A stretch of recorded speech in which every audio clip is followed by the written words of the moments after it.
Pakistan team रे भूमिकंप भारतरू खेलिबे कहिले बाबर आजम दुर्बल ठारू अति दुर्बल होई गलानी पाकिस्तान क्रिकेट टीम बाद पड़िले 5 खेलाड़ी शक्तिशाली टीम इंडिया को देखि भारी इशारे जळुची सारा पाकिस्तान भारत को आसी क्रिकेट खेलिबा को चाहुचंती अनेक पाकिस्तान टीम रे भूमिकंप आसीछि पाकिस्तान क्रिकेट टीम रे कोन चलीछि केही भी जानि नाहंती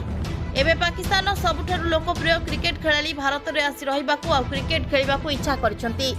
मुल्तान टेस्ट रे इंग्लैंड ठारू एक इनिंग्स और 47 रन शोचनीय पराजय पर स्क्वाड रे बड़ परिवर्तन करा जायछि पाकिस्तान क्रिकेट बोर्ड द्वितीय और तृतीय टेस्ट पई घोषणा करथिबा स्क्वाड रू star batter Babar Azam fast bowler Shaheen Afridi Naseem Shah को बाहर करा जायछि फल रे पाकिस्तान टीम आहुरी दुर्बल हो जायछि सेपरी सरफराज अहमद को रिलीज करा जायथिबा बेले ऑफ स्पिनर अबरार अहमद असुस्थ थिबारु टीम रे स्थान पाई नाहंती बाबर को स्थान रे टीम रे कामरान गुलाम को शामिल करा जायछि सेपरी साजिद खान हसीबुल्लाह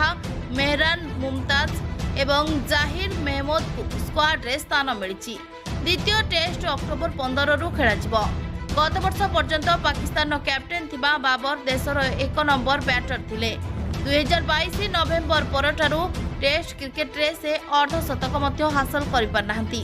11 दिन तले अक्टोबर 1 तारिख रे बाबर दिनिकिया एवं टी20 टीम रो नेतृत्व ओहरी जाइथिले